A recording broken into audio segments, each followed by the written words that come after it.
Bulls have one of their most competitive games of the season, and definitely since the trade deadline. Unfortunately, still ends up in a loss. But we're going to talk about it, break it all down on today's Locked On Bulls. Another person.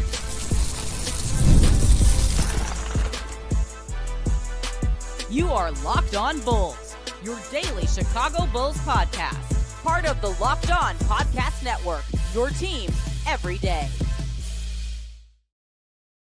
Thank you for tuning in to Locked On Bulls, member of the Locked On Podcast Network, where it's your team every single day. That's Pat, the designer, host and creator of the Windy City Breeze, and host of the Chicago Bears podcast over at ESPN 1000. I'm Hayes, host and creator of Chicago Bulls Central, Chicago Bears Central YouTube pages and podcasts. Pat, Bulls lost today, but I go so far as to say this was one of the most fun games that I think I've watched all season long for the Bulls. There have been other fun games, but this was just a competitive game. The Bulls went on runs. The Clippers went on runs. Of course, they don't have enough to pull it out here at the end of the game. They end up losing, but how'd you feel about the game overall? Listen, I mean, this is a fun game to watch, right? You had a young team going back and forth with a team that is in the playoffs in the Western Conference. I'm not going to sit here and tell you a top team, right? But I think a team 32-26 that we would say is a scary team if Kawhi Leonard is healthy for most of the season. Remember, Kawhi hasn't played. I think he's only played 29 games this season. And it's just a different team. First off, Kawhi Leonard, me and you were talking about this in my live call of the game. He's such a good basketball player. Yeah. It's if he could stay healthy at all, Kawhi Leonard would be a top 5 player all time. But that's neither here nor there. But to me, the fact that you had this young team that did not back down, that did show heart, that did show fight. Miles Buzelis had a tough night tonight. I think his addition would have helped, and he had a tough matchup. He had to guard Kawhi Leonard, and you saw Kawhi kind of get himself not necessarily cooking, right, but getting some of those easy buckets that made a difference in the second half early on there. James Harden going off absolutely changes the tide of this game, but at every turn, you're talking about multiple Bulls tonight giving 110%. And we had kind of alluded to this, Hayes, but I don't think that we ever, we kind of said, it's kind of tough to see. I don't know if we can say that. We can say it, bro. Without Patrick Williams, without Nikola Vucevic, without Zach LaVine in this lineup, these young Bulls have been unbridled. They have been allowed to run free. And I don't know what the biggest change is. It seems like defensively, there's so much more locked in. Maybe it is the fact that Vooch isn't down there just confused. It seems at every turn. Josh Giddy picking up the defensive effort is masterful. And what we've seen out of him over the last 4 games, I love when a player who I talk bad about proves me wrong. Shut me up. That's what I want to see every Chicago Bull do, because most of y'all ain't had the consistency to do it. 4 games in a row, Josh Giddy absolutely cooking. To me, these are the kind of games that build the character, and I love what we saw at the very end of this game in a loss, right? And it sucks, right? Because as a Bulls fan, this is kind of the best case scenario right now, right? You have a hard competitive game where the young Bulls look like they're giving everything that they have, but they fall short, helping you in the draft race and all of this, right? But at the end of this game, Kobe White knocks down an open 3, and he's disgusted with himself because there was an opportunity for him to tie this game. I think it would have been 117. Or no, it would have been 114 at that point. And he just missed it. Completely missed it. I hit like the edge of the rim was off completely. Open look, Giddy hit him, couldn't get it. That disgust means that you care about what you're doing, even in a losing effort. And I think that those are good traits to see from a young team. Now it's about building on those and getting to a point where you can come away with some of those games with wins. Yeah, I mean, this team was definitely competing out there. You can't deny that they were playing with heart. They were playing for each other, which is something you called out, about a week ago. One of the key times in this game, so the Bulls were down, as they always tend to do early in this game. They were down 49-39, down by 10. They went on an 11-0 run. And in the second quarter of this game, it started around the 6-minute mark. In the third quarter, it ended about with 3 minutes and 55 seconds left. They went 11-0 over that time. They went 5-5 from the field.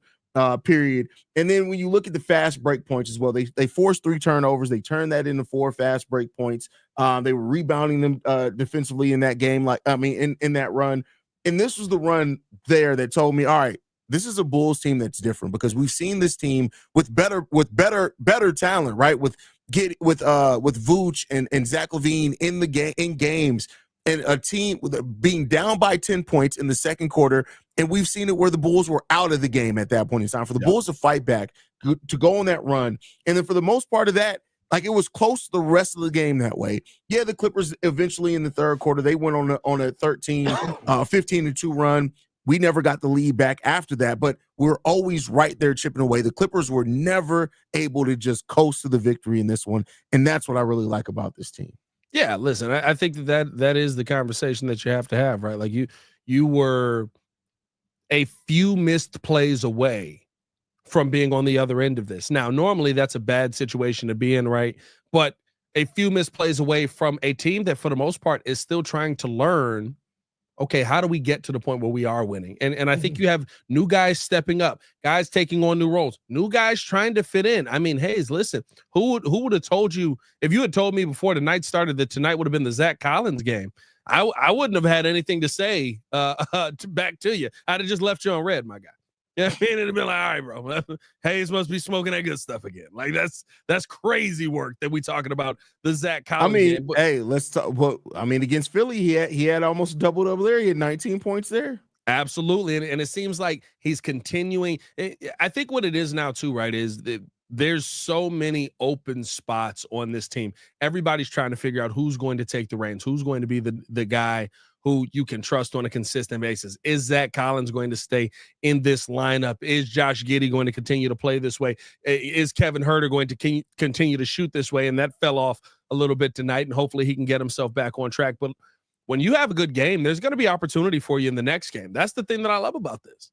That's the thing that I love about what we're seeing. We're seeing guys get the opportunity to try and go out there and make plays. And for the first time, I think you said it last time we were live after the game, right? Like, Billy Donovan's not getting in the way of young guys going out there and trying to progress and taking advantage of opportunity. He's not taking opportunities away from these young guys. Now, maybe a little bit less of an opportunity in the second half there for Modest, who was having a horrible game. And again, I continue to say, if Modest is playing bad, you got to let him play through that. That's the only way that you're going to come out on the other side of this and be able to say, he's going to have a shooting slump, but we can trust him to get out of it eventually. But Modest is getting cooked.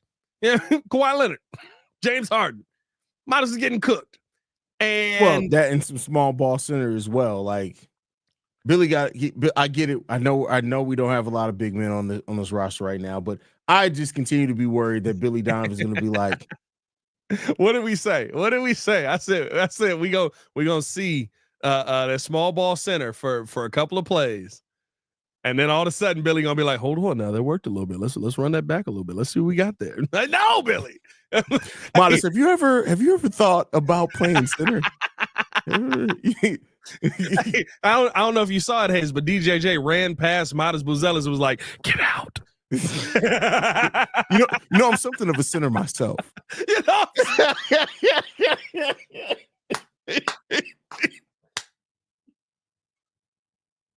Just, you got to worry about it, man. You got to worry about it when it's released out. I'm something of a center myself. What? What a pull. What phenomenal. Clap it up for Hayes. The references, bro.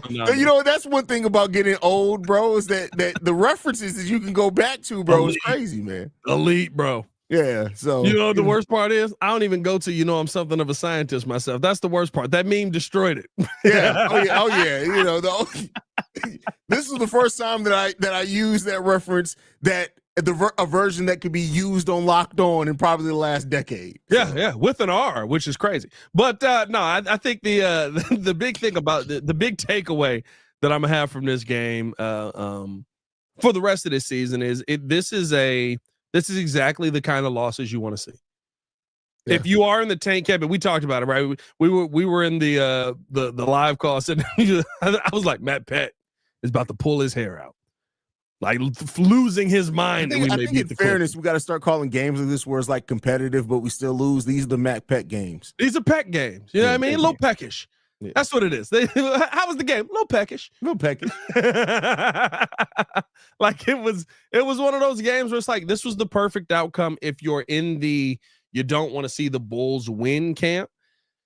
This is a tough outcome, I think, on the mentality of the Bulls, and I hope that it doesn't linger. I hope that they do know, listen, there's better games to come, but you got to be able to go through these rough games to get to the good games. Yeah, for sure. We're going to continue the conversation because we're going to talk about Josh Giddy continuing his good game and his good streak that's completely turned Pat the Designer around on Josh Giddy. But first, we're going to get a message from Robin. Robinhood.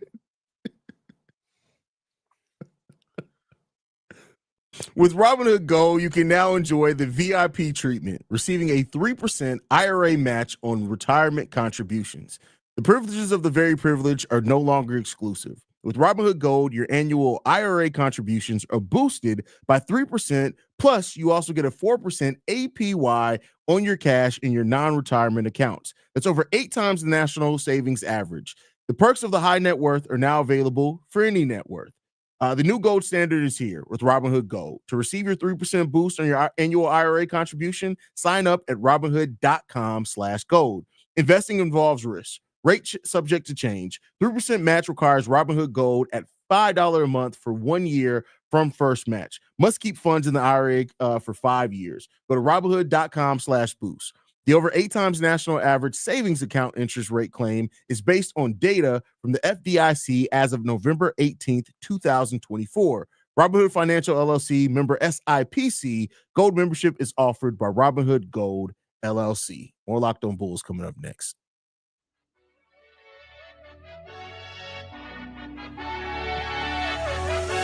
Had to get off the screen and let that laugh out. Is what you had to do? What do you mean by that, my boy?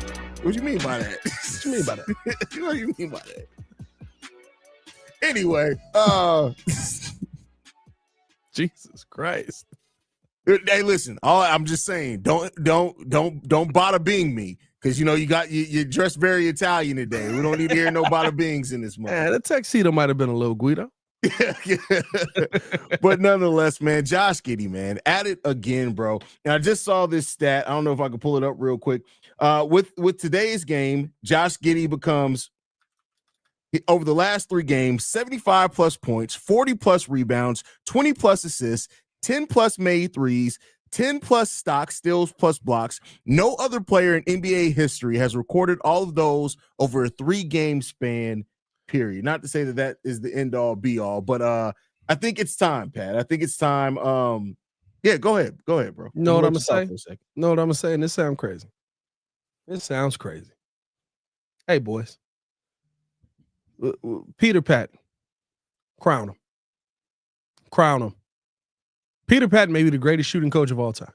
He hasn't even gotten to work with Josh Giddy for real yet. That's the scary part. Peter Patton may be the greatest shooting coach of all time.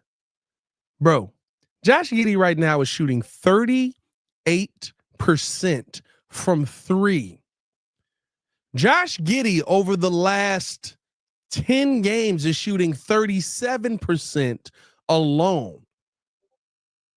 This game, he's 4 for 4 from 3 versus the Sixers, 3 for 3 versus the Suns, 3 for 5 versus the Knicks, 4 for 6. You got clapped though. Versus the Pistons. Knicks we competed in. Versus the Pistons, 3 for 4. You got clapped though. And then 1 for 4, 2 for 6, 3 for 5 again versus the T-Wolves, 2 for 5, 3 for 8. Bro, Josh Giddy last season shot 32%. I think it's time, Pat. Hold on. I got something for you. Just go ahead and sign it. Don't fight it. Just go ahead and sign it. And just let it be what it's gonna be, Pat. That's all I can say to you. Hold on now. Because see, none of the reasons. Put it back up there. Put it back up there. Because none of these reasons are true. I did watch games. Social media didn't convince me that basketball was his weakness. I don't care about him dunking. I do know basketball. You do know basketball. I wasn't jealous of Josh Giddy and his hair. I don't believe that. I think that's the one, bro. I think that you're jealous of Josh Giddy right now. Josh Giddy has better Guido hair than you have, Pat. I'm good.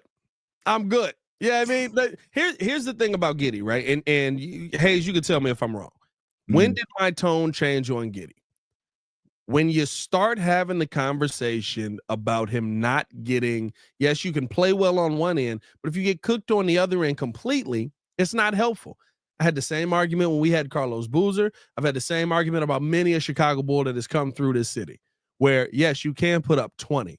Everybody in the NBA can put up 20. Can you keep the dude on the other side from putting up 20? Can you not be a complete liability on the floor? To me, how Josh Giddey's defense has improved. And again, this may be attributed to not running into Nikola Vucevic, because on a pick and roll, those are the two guys at the top. May come from help that Zach Collins is given, may come from some small ball five in there. But like the effort we've seen from Josh Giddey defensively, the uptick in that, to me, that has made the biggest difference in his game. You know what I mean? Like the being able to play the passing lanes as well as he has, being able to meet guys at the rim, being able to take it literally, block a shot, get the rebound, and fire it up the court to get an easy assist. Like those are the things to me that have made Josh Giddey's game even more impactful. And yeah, listen, I love when guys prove me wrong. Change my tune on it. You know who I'd wish would do it? Patrick Williams. Unfortunately, that's probably not going to happen. But to finally see somebody do it, I love seeing Giddy being able to play at this level. And to me, he is continuing the I said 30 million tour. I said. How so much how about I 20? I said $30 million. Thank you very much. Yeah. So, yeah, I think that at this point, like I like to root everything in the reality about basketball, right? Like that's just what I like to talk about, actual basketball. If you're looking at the game of basketball, at this point, anybody hating on Josh Giddey has to be due to some other things. Now, there's still some legitimate questions you can ask. How much, once he comes down off this hot streak, okay, where does he set in? Because he's not going to keep shooting this hot. It's just not going to happen, right? So where does he sit at? You can ask some questions and say, well, is Josh Giddey, is he motivated by the contract? Is he going to keep this up after it? Yeah. But I look at Josh Giddey and the effort that he's given. I feel comfortable in the fact that the stats are great, but the effort, the when you watch Josh Giddey and the effort that he's given him on both sides of the ball on the court, that's what the thing that's giving me so much promise in Josh Giddey. It's the effort. The stats are cool. They'll come and go. It is what it is. And like I said over on Chicago Bull Central, the benefit about Josh Giddey is that as the team gets better, you need his scoring less and less because he's somebody who wants to look to set up guys rather than default to his own shot. So as you improve, you need his scoring less and less. So it's not even just about can he keep the scoring up.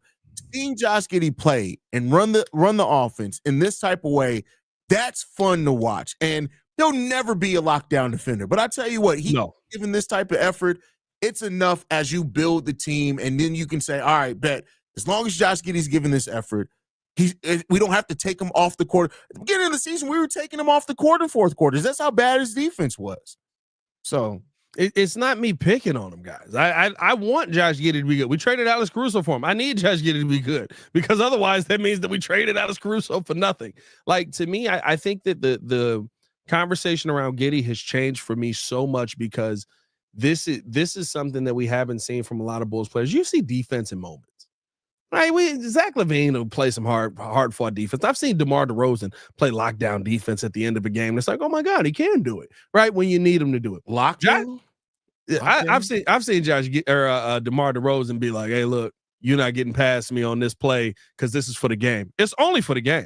I'm not telling you that that is the final 8 minutes of the game. But if it's the last 2 minutes, I've seen DeMar DeRozan try and lock in defense. I've also seen him fall asleep, right? But to me, what you're seeing out of Josh Giddey is what basketball fans are begging for. And that's why I'm giving them the credit. NBA fans are begging for somebody that gives a damn. Josh Giddey's playing like that. Josh Giddey's playing like they got 23 wins. And Josh Giddey's playing like these games matter. He's playing like, hey, look, and listen, they matter more to him because, right, I said $30 million. But to me, when you see players play like this, especially when they play for your city, that's when you can lock in with them. And I know Josh Giddy is not a good defender, but I know he cares about being in the right spot on the defensive end. And yes, he does get mixed at times, but he tries to recover. The closeouts, how he's attacking guys who are good. Hey, how he's just going, all right, I'm 6'8". I'm gonna put my arms up and make sure that you don't make this easy. Yeah. That's all we're asking for. And to me, seeing that out of him over these last few games, man, that is the kind of player that I want to see. And I hope that's the thing that keeps up, man. That to me is the big thing that I want to see keep up. But you see a big thing keep up? Well, see, you made this whole segment weird, bro. When you started with the I'm cool with it. I've turned around on Giddy or so. I don't know what you said. I'm backing up on him. You said it. I got no, nervous.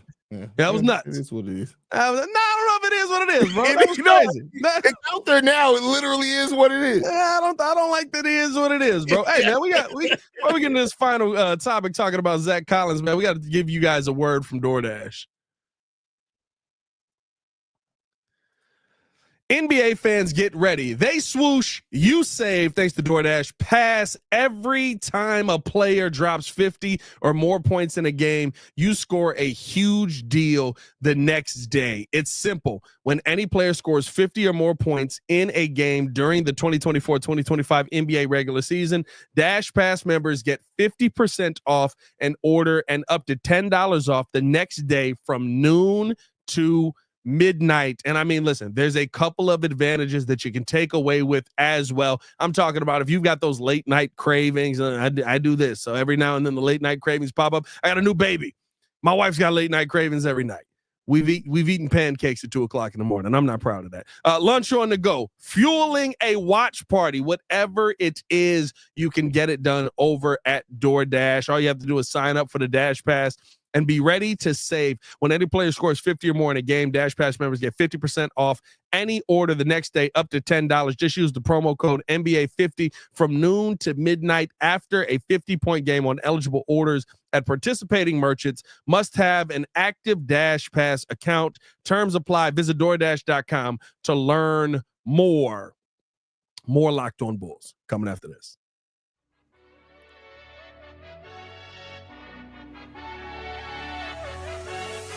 Pat, one of the questions that me and you've talked about, I don't know if we talked about it on air or off air, I can't remember, but the Bulls defense improving without Nikola Vucevic. Here's a question I want to throw to you, and I have a follow-up question after this. Is Zach Collins better for the Chicago Bulls defense than Nikola Vucevic? I think that Zach Collins is more willing to do whatever it's going to take to get on the floor right now. Willing or ability? Because I just don't know if Vooch can move his feet, but keep going. Sorry. Yes, right. Like I think it's a little bit of both there, but I think that Zach Collins, he said it, right? They asked him about, getting more minutes and getting he almost got a double in the last game. And, he was like, listen, I haven't gotten double-digit minutes in the game much this season. Like, I'm just happy to be on the floor and getting an opportunity to contribute. I'll do whatever it takes to stay on the floor. So I think because of that, you're getting more of an effort from Zach Collins, which I think that is something that the Bulls need, because listen, Vooch is a terrible defender, right? And somehow the defense got worse after the trade deadline, which kind of is telling. The other thing that's telling is, come on, bro. We've never seen Vooch hurt. It took COVID to take Vooch out. And that barely did it. Hamstring tightness. Now, listen, I get it. Older player, hamstring tightness, it is real. But I've never seen Vooch sit out. He also was jumping off the bench a little quick for me. You know what I mean? I was like, oh, okay, the tank is on. The tank is on. But I thought your hamstring. Shut up. Don't ask me. But Vooch, here's the thing when it comes down to it for me, just with Vooch, I just think it's a stylistic thing. I think when you look at Josh Giddy, and I said this over on Central as well, like the thing that I like about seeing Zach Collins as an active big who is more mobile, who is giving more effort on the defensive side of the ball, who's coming off pick and rolls a little bit better.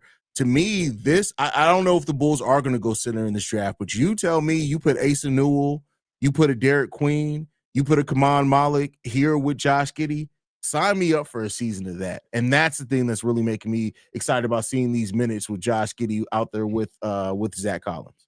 Kaman is one that scares me, but I do think that out of all of the guys you mentioned, right, like that Josh Giddy can help make them better. You know what I mean? The one thing that, listen, how many of the buckets tonight did Zach Collins got? And Zach Collins hooped tonight. How many of the buckets did Zach Collins got were Josh Giddy driving to the rim, or Kobe White driving to the rim, or Modest driving to the rim, I think twice, where guys just were like, I bet we got to rotate over, put your hands up, and they just dropped the ball off to Zach Collins, and all he did was turn around and go, bet, let me put this ball right in the rim, easy lay. Like, I think that those kind of, when you see how unselfish this Bulls team can be at times, I think that that's the conversation that does make Zach Collins' life a little bit easier. Maybe he's getting a little bit of the Clint Capella treatment here. You know what I mean? Where the big numbers are because of other people, but you also got to make the bucket at the end of the day. And to me, having a player like Zach Collins that's able to go out there and do that, I think that that's impactful for this team in the long run. Yep. And I mean, listen, as long as the season goes on without Jalen Smith and however long Vooch is going to be out with this fake hamstring injury, let me not be like that. That's mean. I didn't mean that. I did mean it, but I'm going to take it back. You meant it.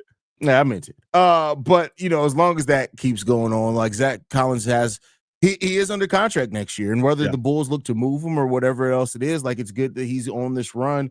And I think him, Trey, and Kevin Huerter are all out to prove something. I think Trey Jones is playing for his next contract, whether that's with the Bulls or anything. He's out to prove, hey, I'm still can be a very effective point guard in this league on both sides of the ball. I think Kevin Huerter in his shooting slump, he's out there to still prove that he can still shoot the ball, which really good first half. But Kevin Huerter in the second half of the game was like, hey, I need you to realize, somebody needed to tap Kevin Huerter on the shoulder and be like, hey, bro, you're cold now. You know what I want to see, though? But I give Kevin Huerter credit for this. That's what shooters do. Yeah, that's what I want to see him do. Like, the next game, you want to know what I want him to see him do the first play? Sidestep, step back, pull up three. Let me see. Here's the thing, though, with Kevin. This is why I say that about Kevin Huerter, is because we saw in the last game, for example, that when Kevin Huerter's shot's not falling, it's not like he's a bad passer. He's not a bad passer. He's actually a solid rebounder, right? So it's because there's other things that Kevin Huerter can do. That's why I say that. It's like again, maybe stop shooting is not the right thing, but like, hey, let me find a different way to get myself in rhythm while playing it within the flow of this game. It is what it is. You take the good with the bad. Overall, I still say it's more positive than negative. So, that is what it is. Listen, I hope that we can keep some of these young pieces. Trey Jones, Kevin Huerter. Young pieces.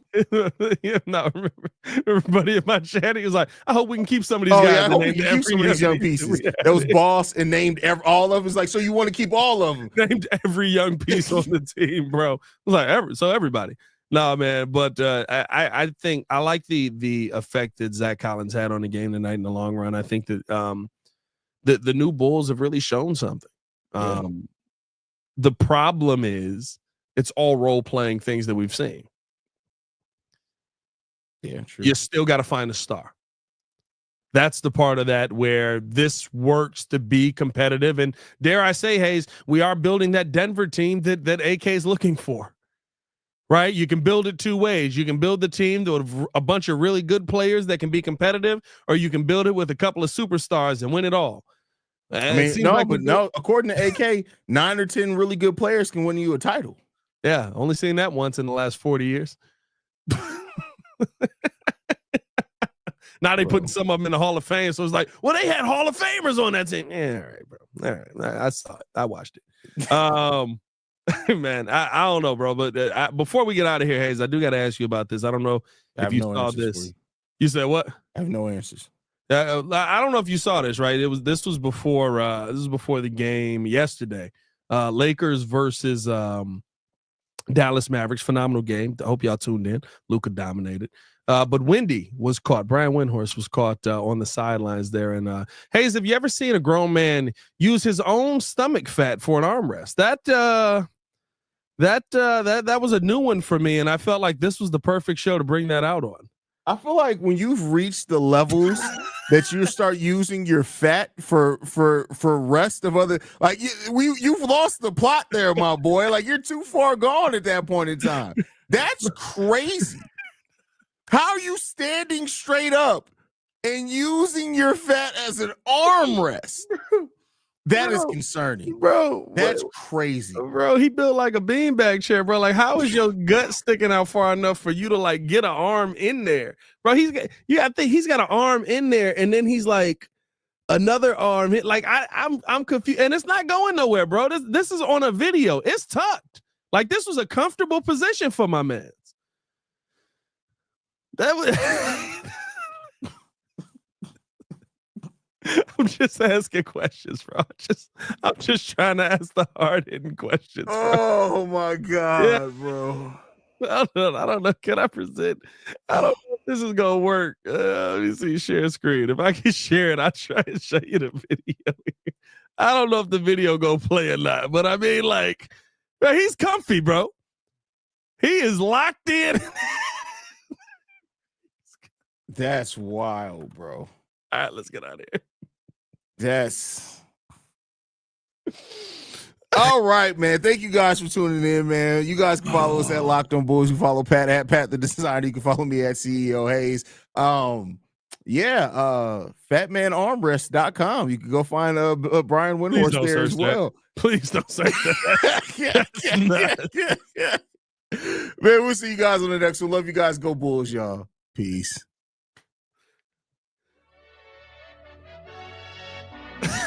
That's crazy. Hey, bro. My man's got a laptop holder, bro. One of them joints you put on like just to sit over you in the bed. You can do breakfast in bed on it.